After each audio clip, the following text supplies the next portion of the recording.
Ready to level up your career? Text DISH to 44043 now to dive into a world of exciting technician opportunities at DISH. From cutting-edge technology to a supportive work environment, DISH offers the perfect platform for your success. Connect with us today to discover how you can be part of a dynamic team driving innovation. Connect today and join the DISH family, where innovation meets opportunity. Text DISH to 44043 to kickstart your journey towards a rewarding career. Welcome, everyone, to Couch Potato Diary. Happy Monday. My name is Peter Klein. Thank you very much for tuning in today. So, just full disclosure, I am on vacation right now, but it is a UFC fight week, and so I wanted to get this out. So, if Leon Edwards and Bilal Muhammad isn't the main event for UFC 304 by now, I apologize, but the breakdown will still be pretty good. As today we are looking at the early storylines heading into UFC 304. So, I think that this is an intriguing card. Let's get right into it.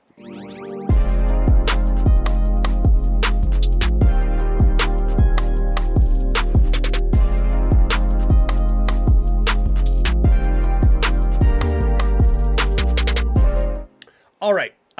So let's get into UFC 304 and the big story around this, a couple guys returning home. But we will start with Leon Edwards. The fact that he got to this point is truly remarkable.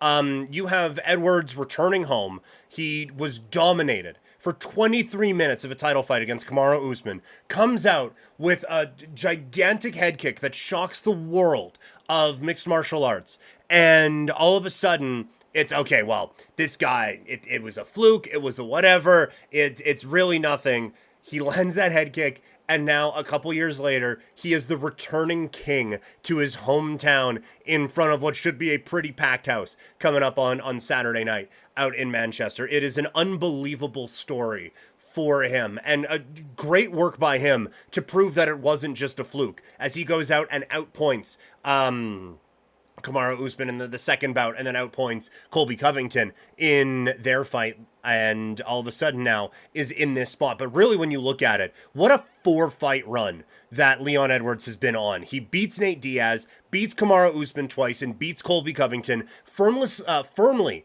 establishing himself as the guy at 170 pounds. Again, he was coming off of that head kick win over Usman. It's okay, well, he got controlled, and he just happened to land a lucky kick. But the way he set that kick up was brilliance. And the way he has been able to progress off of that has been nothing short of brilliant so far. So I think all the credit to him for what he has been able to do and turn himself into now this star at 170 pounds. And I think one of the interesting things about this fight, and I think in the overall how it's going to be perceived, is looking at this being the first time that he is kind of the A side in a fight. You know, like he's definitely the B behind Diaz. He's definitely the B behind Usman twice, and he's definitely the B behind Colby Covington. That last one not warranted, and maybe even maybe all of them not warranted. The Usman one you can get. He's one of the pound for pound kings at the time, maybe the pound for pound king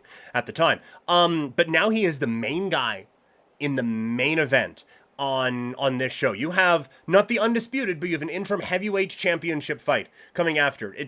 There was a time in any combat sport, any heavyweight fight is going to the top of the card, but he is the guy at 170 pounds. He is the guy on this fight card, and I think that's the story of this, is how he has progressed from dominated in a fight, lands the kick, to now being the headliner of a hometown show, a show that is built around Leon Edwards and getting to this point. It is incredible what he has been able to accomplish. On the opposite end of this is Bilal Muhammad, who finally gets his shot. He has been dancing around this opportunity for a really long time and calling his shot. And I think he has been kind of limited in a couple of instances. One, he just hasn't been able to get those fights that get you into the title picture. And B, he doesn't have the most aesthetically pleasing style at times. But he's won 5 in a row, and he's beat Gilbert Burns now to really drive it home. And I'm just happy he's getting this opportunity. It is very John Fitch-like. He just comes in, he gets the job done. It's not always the most exciting fight. It doesn't rocket him up the rankings. No one's calling him out. And he finally has been able to progress and progress and progress and earn this shot. And I think it is just, to me, the story of Bilal Muhammad is a story of perseverance.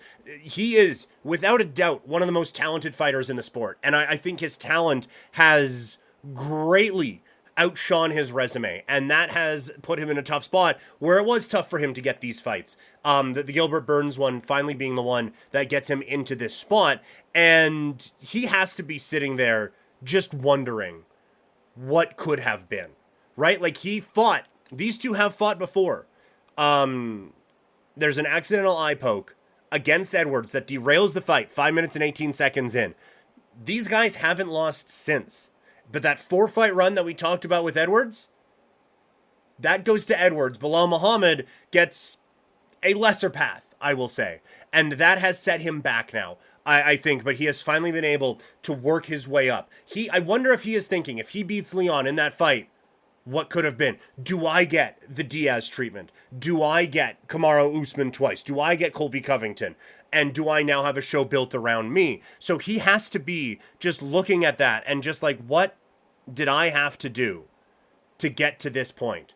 And what did he have to do to get to that point? Like, I do wonder if there's just a little bit of looking at the grass being greener on the other side and how frustrating that may. Want a website with unmatched power, speed, and control? Try Bluehost Cloud, the new web hosting plan from Bluehost, built for WordPress creators by WordPress experts. With 100% uptime, incredible load times, and 24/7 WordPress priority support, your sites will be lightning fast with global reach. And with Bluehost Cloud, your sites can handle surges in traffic no matter how big. Plus, you automatically get daily backups and world-class security. Get started now at Bluehost.com. The other one on this card is Tom Aspinall finally getting the spotlight he deserves. The heavyweight championship has been held down with this John Jones, Stipe Miocic thing for a while now. And I would just like to state that I have been incredibly frustrated with that. I have felt for a bit that this was a fun fight to me. I was genuinely excited with John Jones against Stipe Miocic. And now it has been really, really, really frustrating. And I get very frustrated with this whole thing because it has held down this division. And now you just have two old fighters who haven't fought in a really long time facing each other. Great. Big whoop. Not super happy about it. And it has really deprived, I think, Aspinall of his time in the sun. You look at what he has done so far, and that has been very frustrating that he has kind of ended up as just a bit of an afterthought in this division. He doesn't really have the name value of those two main guys, and so much focus is on those guys. Aspinall hasn't been past the second round in any UFC fight. He has been steamrolling everyone, with the exception of losing because of an injury. Only one fight has ever been to the second round. If this John Jones thing wasn't happening, he is the clear heavyweight king, and I think getting a little bit more buzz than he does right now. But now again, he gets the hometown spotlight, and he has an opportunity to really make himself a star that is deserving of the talent that he has. And so I think that's the story for him this week, is can the star power and the attention now catch up to the incredible talent for Tom Aspinall. Over for Curtis Blades, it's kind of the same thing as Bilal Muhammad. Very talented fighter that has been dancing around a title opportunity for a really, really long time. It's almost like the UFC was kind of like, you know what? We have two fighters who have been deserving of title shots. This card has two hometown guys on it that their star is going to, for the hometown, is going to carry this. Let's just throw a bone to a couple of guys who deserve title shots, and either we'll just get them out of the way or we'll get a big upset and we'll get a new something out of it. So I feel like Muhammad and Blades are kind of in the same situation. It always felt like Blades would get close, and whether it be a title eliminator or kind of an eliminator to get to eliminator, he would stumble there. And he would go to the back of the line. And again, it's because he isn't the most exciting. He doesn't have the most exciting style. He doesn't have the most exciting personality, with all due respect. And so that has led to a lot of frustration from his camp. He has now responded in a big-time way coming off of his last loss, and he is very deserving of this championship opportunity. He and Bilal both have to treat this as their only shot, in my opinion. I think you have to treat this as the only opportunity you get. I think both guys are incredible fighters. I just don't see them having an easy spot back to this if they end up losing. Overall, this is a fun fight card. It should be just the start, though, of the investment in Leon Edwards and the investment in Tom Aspinall and growing them as guys who could headline. I think Edwards and Aspinall are both good enough that they could headline stadiums for the Ultimate Fighting Championship. Now, this is a big arena. It can hold up to 23,000 fans, so it's a very good start.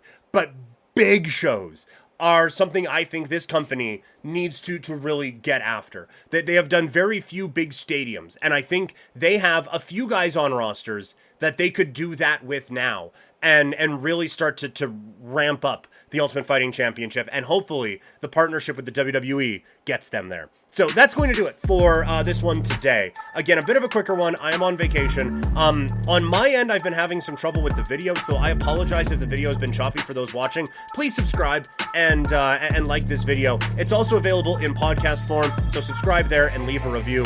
And hopefully we'll have this figured out by the time you watch on Wednesday. So have a great day, everyone. I'll talk to you all later. I am out.